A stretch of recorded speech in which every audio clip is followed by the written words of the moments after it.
Everybody. Hello and welcome. My name's Claire Fenello. I'm the Executive Director of EVCOM. Very, very pleased to welcome you to our webinar on animation.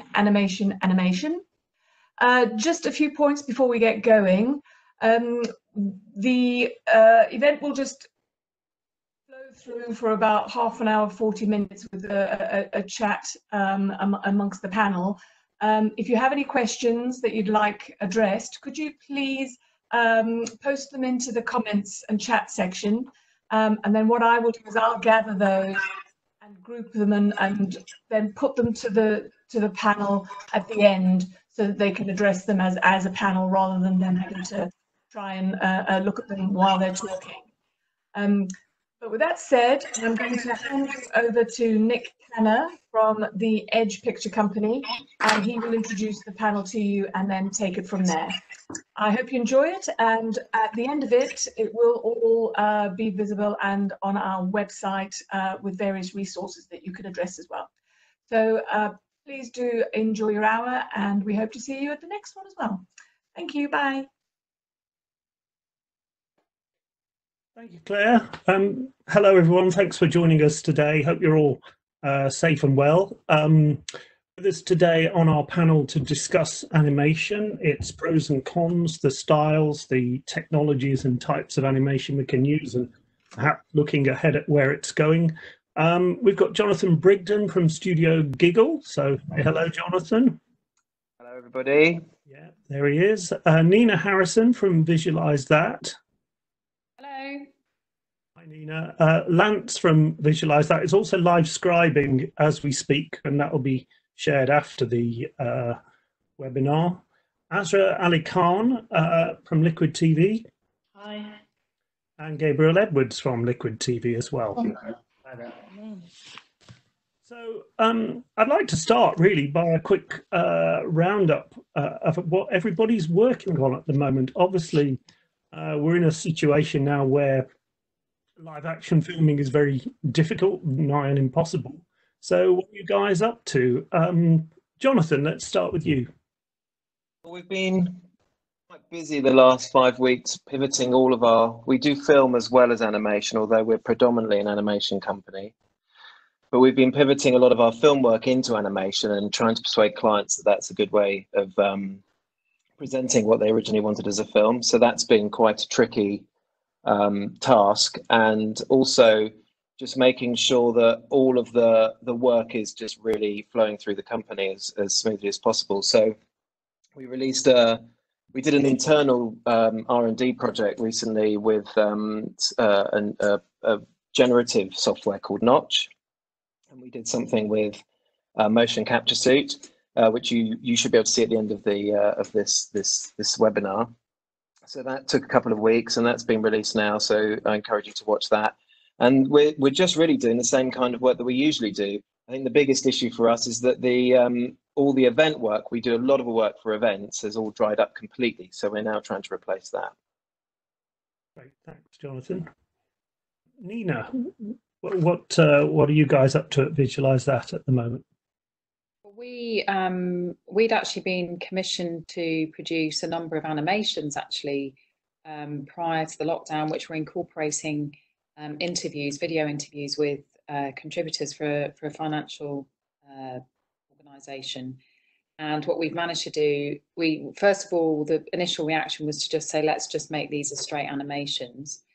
And then what we've realised, actually, if we adjust the style of animation, and perhaps even what we have done with one of them is completely redone it to make it in the now. And I think for that reason, we've been able to justifiably incorporate self-generated content. But we also create pictures which are shareable that aren't digital. They're creating a digital capacity, but they're not video and they're not animation. But what we're trying to do is actually generate those, turn those into mini animations as well. Fantastic. And Asra, what are you guys up to at Liquid? Well, we are mainly in the television and sports world, so both of which have pretty much stopped functioning. But we were lucky enough to have projects prior to the lockdown, so we continue to complete those. And then whilst those are on hold, we've started writing our own pieces, sort of for programming that can be animation short, especially within markets that consume more graphic-led work, such as series work, factual series entertainment. So we've just been in the same game as Jonathan in trying to do the persuasion tactics and trying to show people that there is a possibility here to engage in storytelling in a different way. Fantastic. And on that note, do you think clients understand animation well enough, understand its possibilities? What should they be thinking about in terms of commissioning? So the short answer, I would say, is no.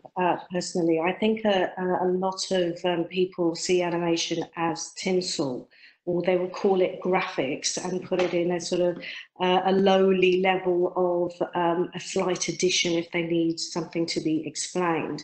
But actually, it should be more integral. I also think it's something which it has to have a creative phase, so we know the purpose of the communication. And then the animation style or the mixed media approach is then led from there. So I think there should be a more cohesive use of animation. I think sometimes decision makers who come from sort of fixed profile thinking agenda find it difficult to reach out to something that they think is scary, or more problematically for them, they think is expensive, or because they don't understand it, they think they can't then work with it because, you know, they're not quite understanding what is going on. But I think they need to reach out to people in quieter times as well, like these, learn about it, get used to working with it, but also learn to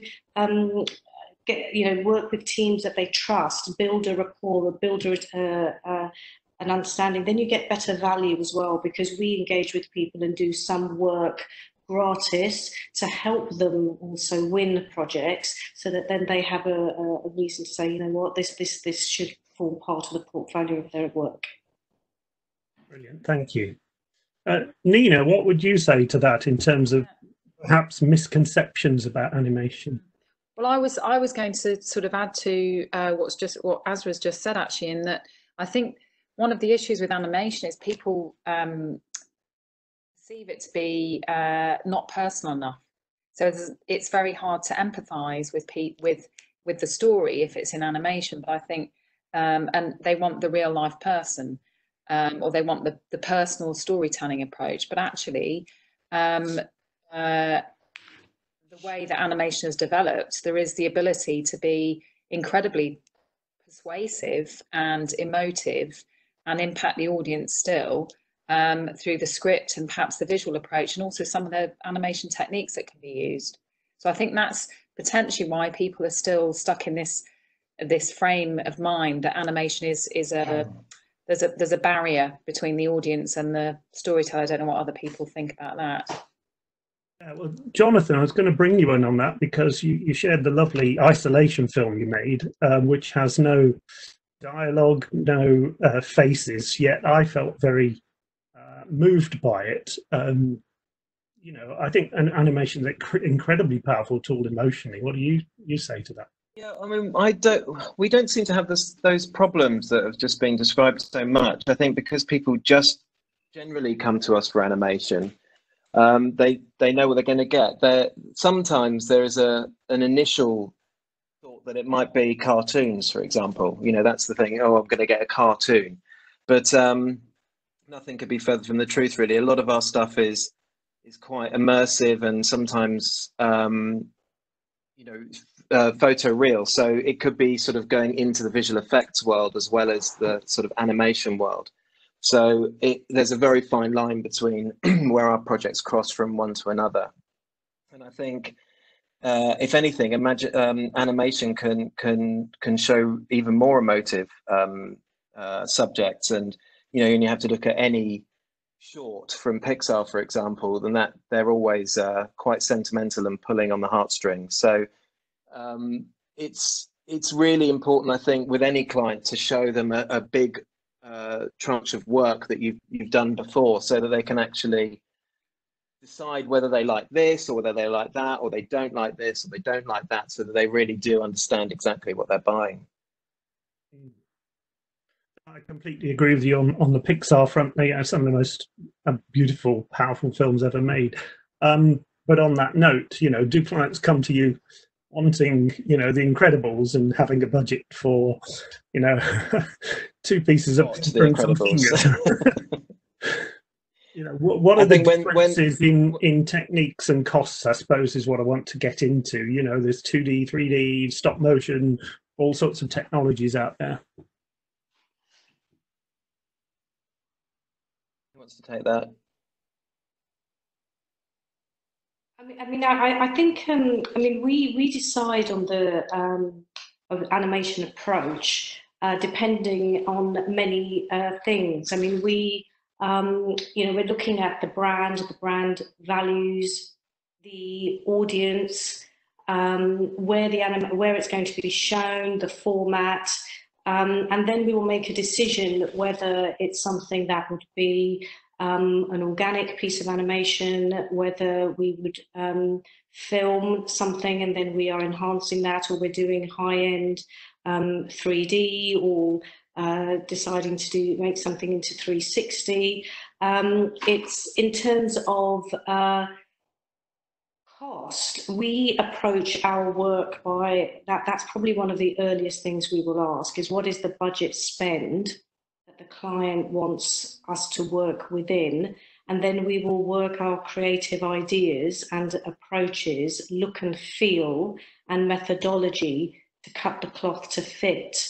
Because the beauty of animation now is that you can literally do anything. From the very simple to photorealistic. So that's how we tend to work. So actually budget isn't as much of a problem as producers might think it is. I think it's more an understanding of the budget line that they should attribute, but we can guide them on that. I'm going to bring in Gabriel. We haven't heard a lot from him so far.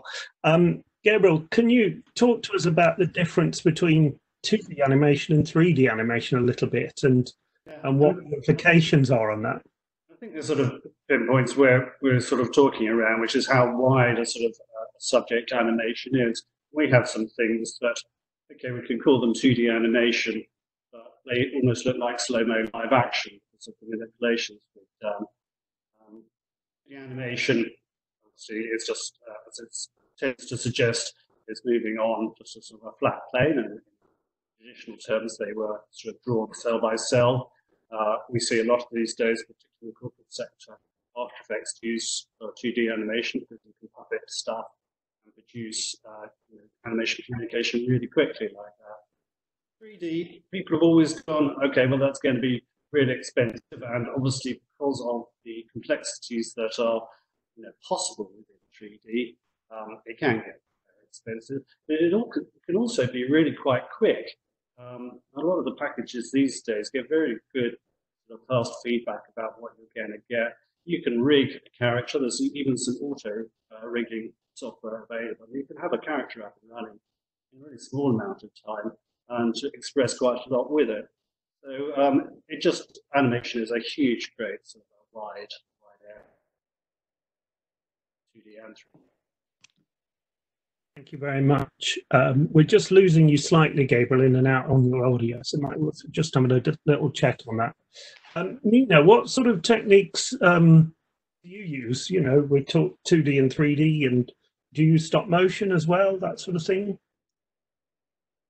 Not ordinarily, no. I think there's a sort of, I'd say the main piece of work that we do is the use of hand-drawn, is using software to create hand-drawn videos, which are based on, so work with a lot of clients to capture strategy in a live capacity, and then build out pictures that share a story that might have been discussed over 3 days, and it's content to just share those key messages. Or I do do a lot of animation using, do a lot of infographic animation, but not 3D, not done 3D. Okay, but with the sort of hand-drawn stuff, I presume that's can be quite a quick turnaround, can it? Yeah, that can be generated reasonably quickly, and it's also very low cost. It's, you know, and it's much more effective than sharing one image. So it's been a transition, really. Lance, my business partner, who spent 15 years creating content for print or for use on the web, and turning that then into animated pictures, essentially. Yeah, fantastic. Jonathan, what sort of technologies are you investigating? I know you're probably at the more sort of higher tech end, perhaps, and just wonder what's the latest thing, I suppose, that you're successful. We're working quite a lot with, I mean, like I said in that previous film, we've been doing some motion capture and then creating an animation effect with it. I mean, it's arguable whether that's a film or an animation, in fact, because it was called captured live and then treated in real time using this software called Notch. We're just beginning to and doing work with Unreal Engine and looking at game engines, because the render time is so long when you're doing complex 3D work. It's got faster and faster and faster as the computers have got better and better. But it's still, looking at, spending a lot of money on staff that are looking at render bars moving slowly along a screen. Sometimes seems archaic.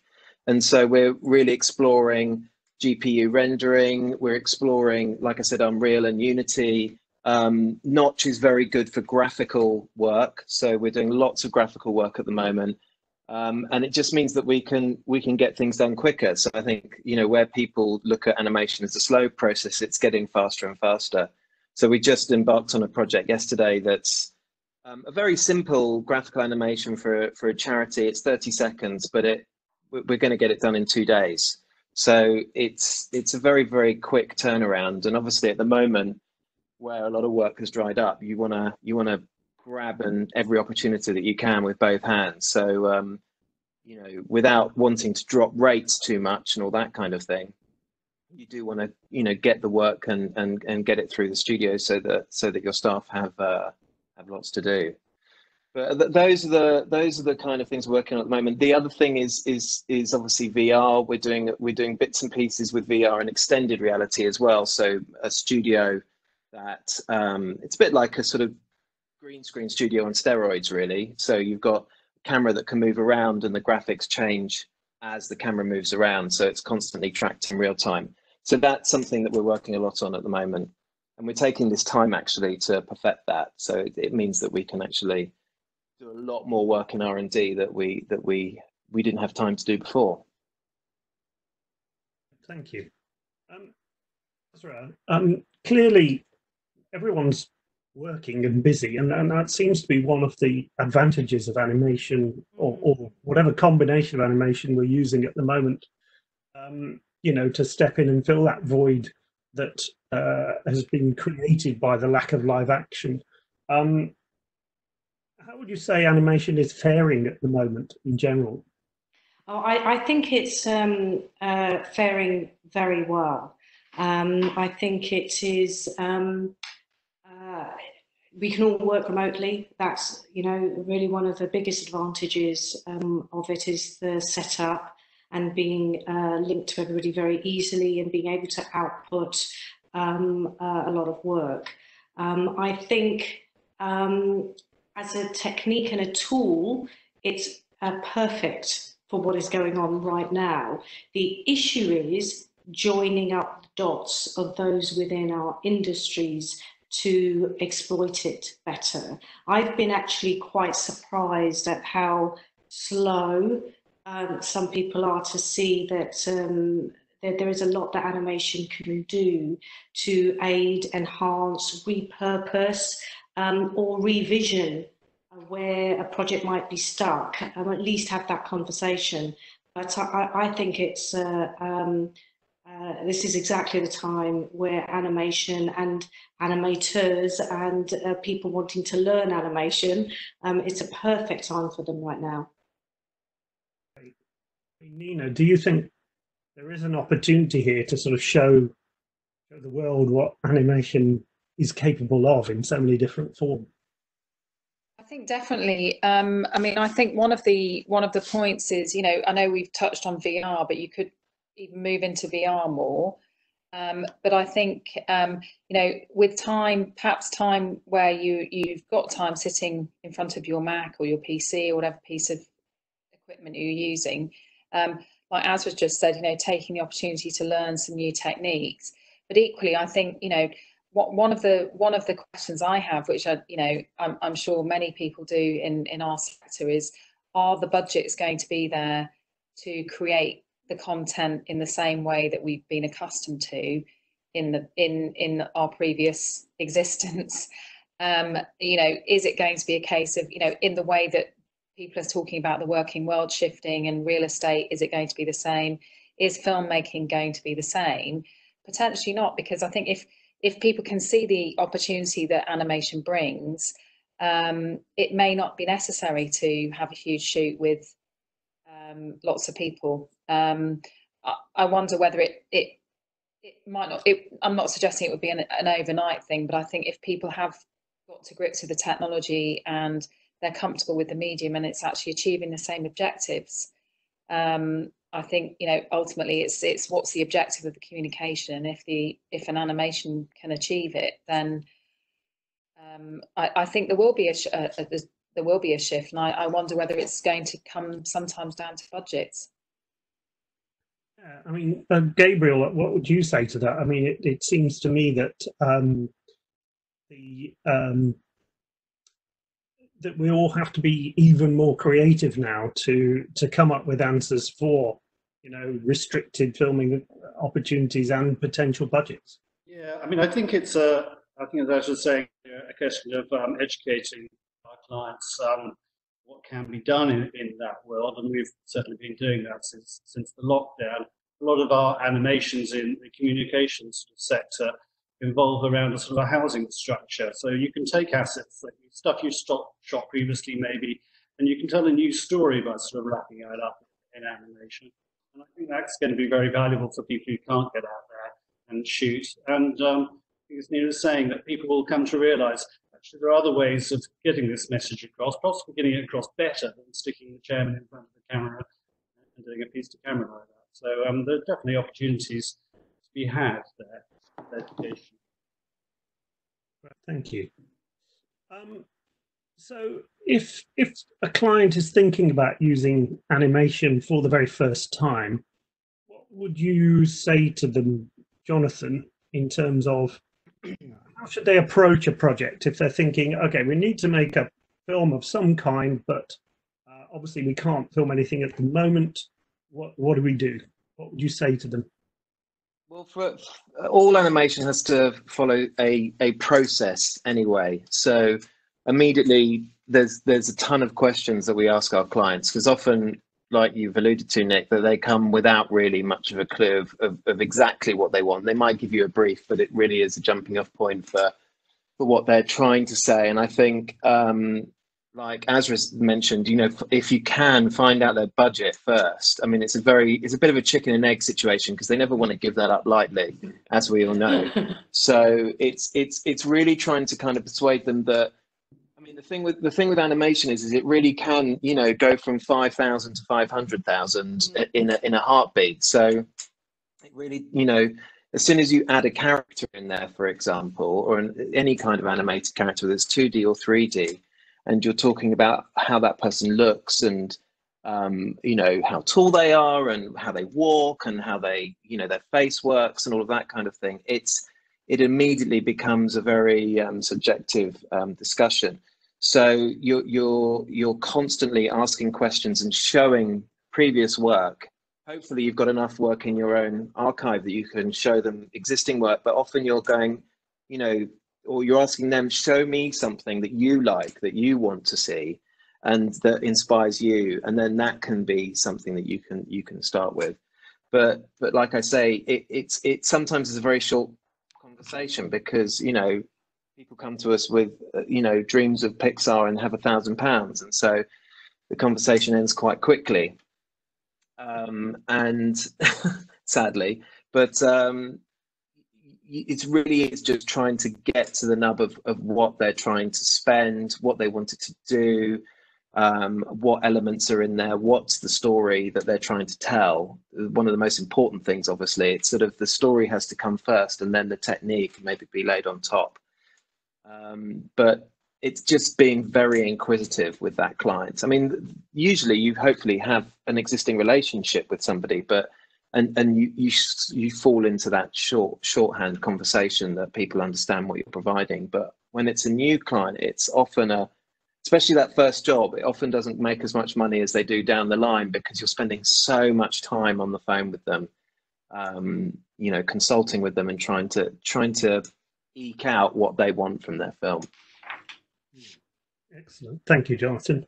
Asra, I think Jonathan mentioned something very interesting there that we touched upon, which is about storytelling and finding, what is the essence of this film, whatever it is, then drive the actual technical execution, if you like. Yes, absolutely. I mean, at Liquid, talking about animation, it's really important, just as Jonathan said, not just to be talking about the execution part of animation. We are a creative animation house. So what that means to us is that we look at the narrative, purpose, and the audience, work out the story. Sometimes that means we have to write a script. We also look at the brand values. It's a very multi-layered piece of work we're doing. And sometimes there's multi-stakeholders involved. They all have their different outcomes that they're looking for. So for us, we do a lot of creative work first, whether it's writing, we do very high-end storyboarding. Then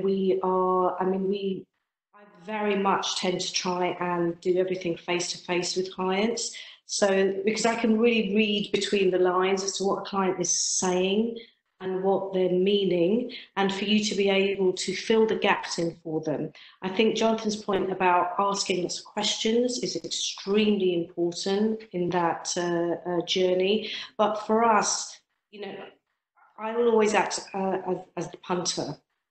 For me, I love film and television and motion. So if I'm trying to explain something, I have to understand it, which means I need to be motivated and entertained. So entertainment is one of our core values at Liquid. We like to entertain the audience because we need the animation profile at the end to be memorable in its messaging.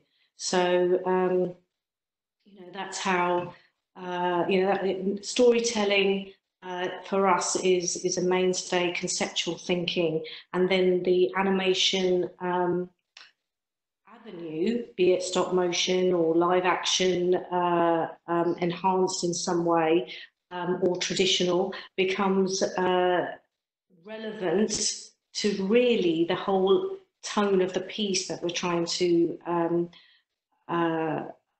put together. And I do think it's important for us to reflect the brand itself and who it wants to be on behalf of its audience, whether that's a program, whether it's a sporting event, whether it's a live event, or, those tonal values are really important. I'm going to pick up on a question that Peter Richards has asked about a rough ratio of time and budget from creative development to production. It's almost how long's a piece of string, isn't it, depending on the type of production? Yeah, I mean, I would say some, obviously the value is on screen. So I don't think clients will be very happy if you're doing a 50-50 split on the creative and the execution. But sometimes we will explain to a client that the pre-production, we are creating assets within it, which which then goes on to be animated. So it's probably more like a 70-30 split, I would say. And there have been times when it's got very 50-50 because there's been an enormous amount of technical work involved and we're on sets or doing whatever. So then there's a lot more on the production side as well. But I would say that's a reasonable guide. Yeah. Nina, what would you say to that? How does that ratio work for you, and what's your sort of process in creating an animated film? I think straight away it's if you can't get, I would agree with Jonathan and Asra, that the budget is not necessarily forthcoming. But I think the more you work with clients and you understand the audiences they're trying to reach, then the more you understand the budget level at which they're probably working with. So, it's not unusual for clients, for companies to be looking at similar spend on content. But I think, once you get through the budget conversation, I think you're right, as it has been mentioned, we'd like X, but we only have Y to achieve X. I think it's really understanding the purpose of the animation if it's within a film. What's the animation bringing to the film? If it's not a pure animation, and equally, what is the film bringing to an animation? So that you can achieve, and also it's thinking about, well, how long is it? If you're creating opening titles for a program, clearly there's a set parameter. But if you're creating a piece of content that's perhaps going to be shared with employees, firstly, is it all in English? What's the language considerations? But equally, how long should it be? I think that comes from an understanding of understanding the audiences that clients have and what the purpose of the communication is. I think if you really understand your client's audience and you are able to gauge the sense of the story and how many storytellers there perhaps need to be, then that's where you can look to sort of refine the project, I think. Brilliant, thank you. Gabriel, we've talked a lot about the cost of animation, and it, on a sort of slightly negative front, I think. And to me, animation is such a wonderful medium in terms of allowing us to go anywhere and do anything. And isn't there an actual benefit to that, to being able to use animation so you don't have to go around the world and film things or have lots of actors or whatever it is? Yeah, and also I think in relation to the budgets, as we talked about it gives you opportunities to use sort of different techniques or just different approaches. So your client might have a particular need, and they will say that in general terms. And we as the creators have got lots of different, just sort of 2D or 3D, or lots of old sort of animation tricks to reduce the amount of work involved. You're used to seeing lip syncing, but it's an over-the-shoulder shot, so you can see the person they're talking to, but you're not. There are lots of little things like that in animation that we can use to cut the cloth to fit. So we are very much emphasised our clients. Tell us what you want to get across, and how much you've got to spend on it. We'll worry about the creative look and feel and all the other bits, because we're obviously long in the tooth of finding a ways to cut the cloth. Can I just add to that? One of the exciting things about animation is that you can put the camera anywhere. In live action, you are limited, and that is really something that you can tell the story from a number of different angles, and you can do some very interesting things. So I always think that that's something that is limited. And also updatability. That's another thing with animation. You can, remake something or change bits of the edit without having to do a reshoot much more cost effectively. Yeah, I was going to say you're right there, because actually arguably you can create, if you're creating a suite of assets, they can be used across a variety of pieces of content, and quite often, primarily we work with brands. Quite often they've got their existing brand assets that just need, you know, they need to be brought to life in a moving way, or enhanced through other technology. So you can create a suite of content, arguably, without having to, you know, to go off and source lots of new material. Yeah, I think that's a very good point. You know, we picked up on the ratio of budget of pre-production and production, but actually once you've done all that design of characters, for example, and you make one film, when you make the second film, the second one's going to be cheaper, isn't it? Jonathan, would you pick up on that in terms of what are the benefits of animation? We've made lots of series of animations. I mean, often you're sometimes taking your customer's brand, your client's brand, and moving it for the first time as well. So they might have a set of brand guidelines that there's always just been a logo, or maybe they've got some characters already in their brand, or photography, or graphics, or that kind of thing. And until they actually give it to you, and then you're starting to move their brand around, it really does develop how their brand is seen and used. And, you know, is it a bouncy brand? Is it a serious brand? Is, you know, how does a logo move into position?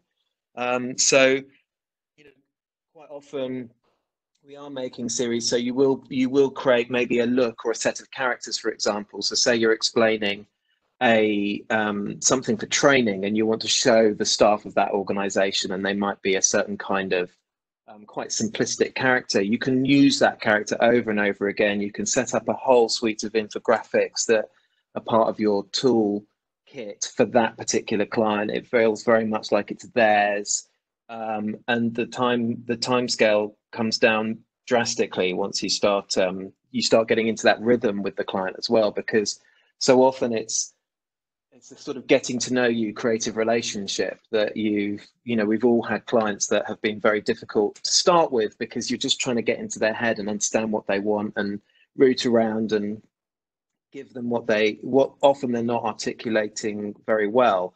Once you've worked with that person a few times, you know, you get into that shorthand, and you know, it is much more straightforward. I mean, talking to the ratio, it is, you know, at least 30% of the time is spent on that creative side of things, up to 50. You know, obviously it takes a long time to make the thing, but it's really important as well to track that time that you're spending on that creative, because often you get lost in creative process, and especially now in this time where you're sort of locked in your home and you're working on projects and you're zoned in. I mean, lots of our artists at Giggle are constantly sort of plugged in anyway, so they're on a project for long periods of time. But you can quite easily lose track of time when you're creating, and making sure that you don't give that special thought and that creativity for free, and you're sitting there at 10 p.m. having not noticed the day's gone by, and that they're only paying you till 6. You know, that's 4 hours of creative juice you're giving for free. So it's very important to track that and make sure that they value that creativity really importantly. You know, they can see people sitting at desks and animating away, but it's really coming up with those initial ideas that they should be really valuing.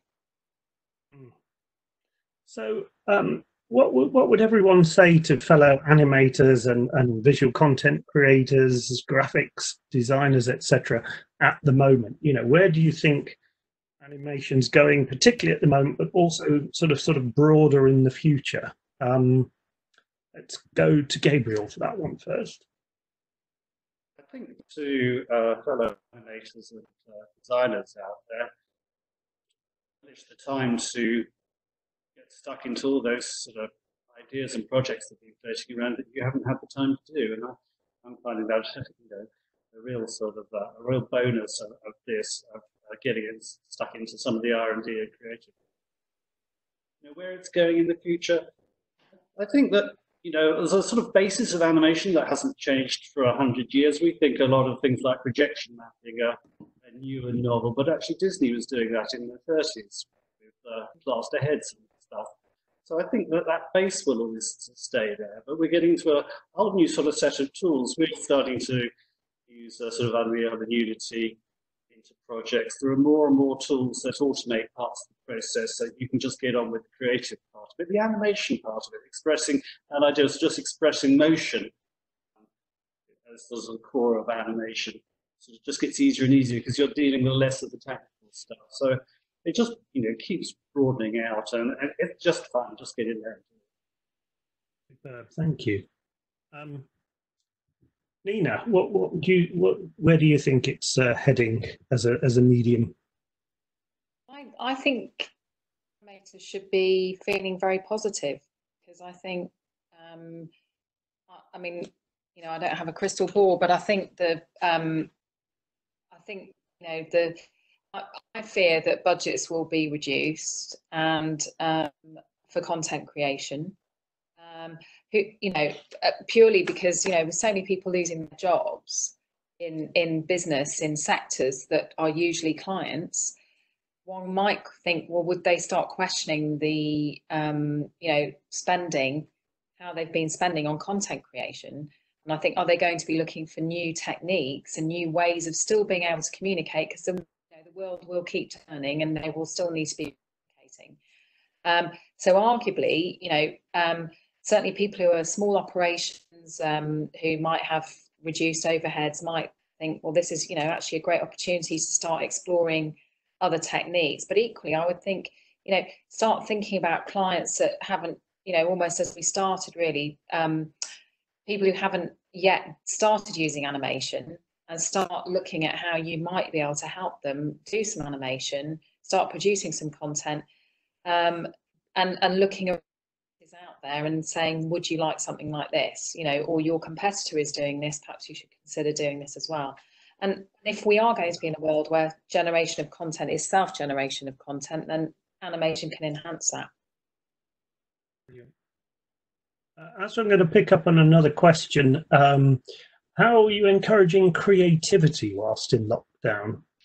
Well, I mean, I think pretty much from the very first day we went into lockdown. We went into lockdown nearly 2 weeks before the country went into lockdown, because I thought it was obvious what was going to happen. I think it was just sensible for my staff's safety, and just having our setup up and running and tested.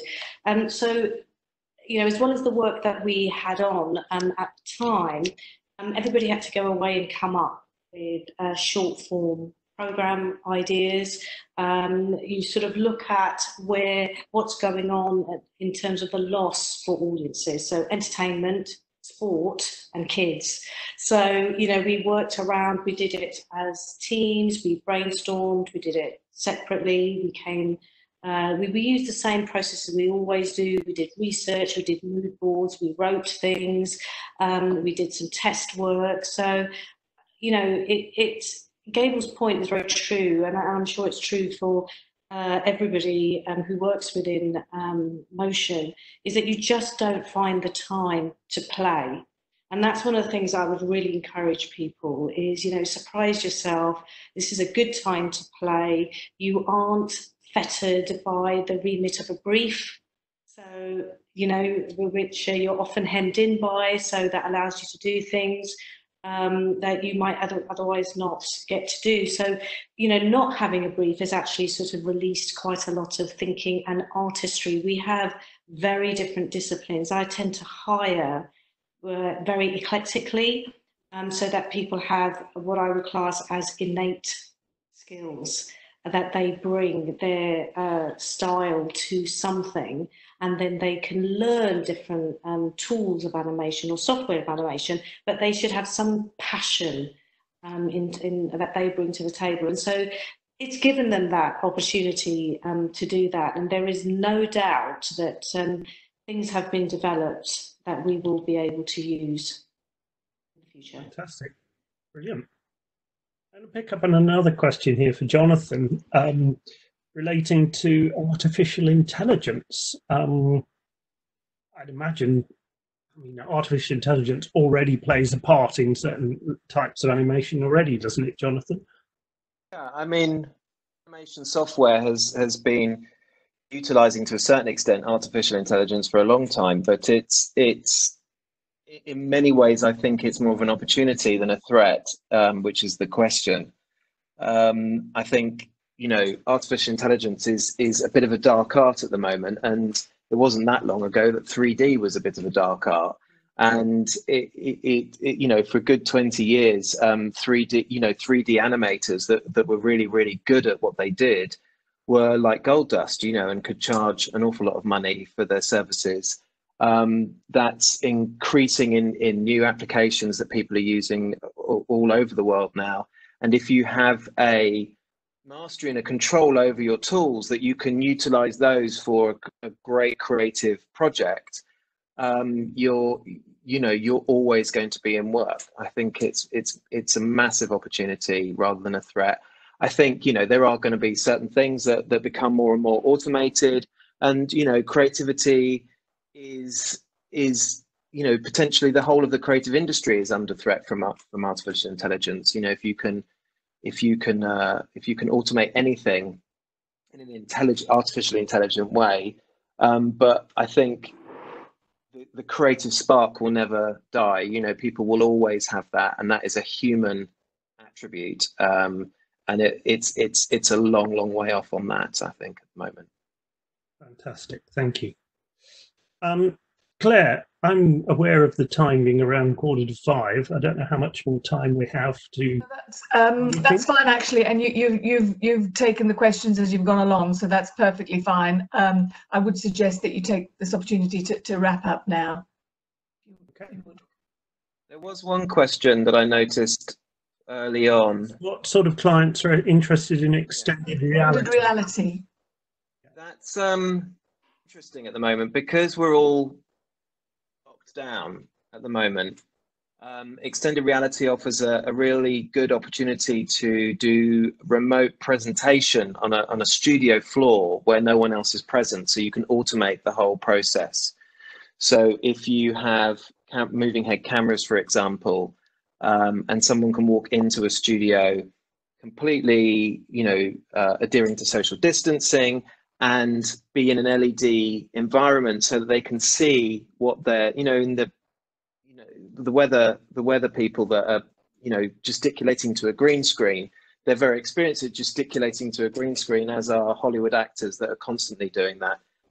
But your average chief executive or some speaker that is getting on stage and trying to interact with something are usually completely flummoxed by that. So if you can give them any kind of visual cue, or somebody that they're actually talking to, it adds a whole load of naturalism to their presentation.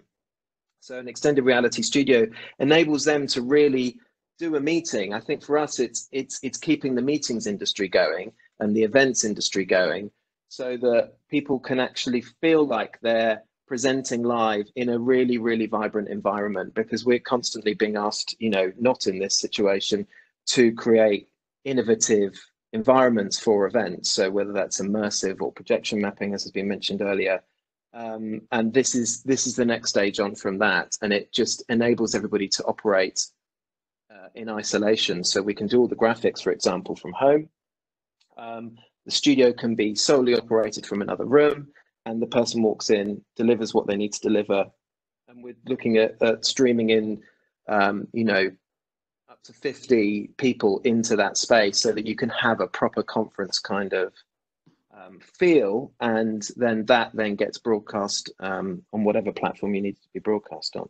So it's, you know, it's also just sort of the film industry. You know, if anyone's seen any of the making of The Mandalorian and what Jon Favreau has been doing with all of that, you know, that is quite easily the future of film, and how you create incredible environments with less money, basically. Yeah, fantastic.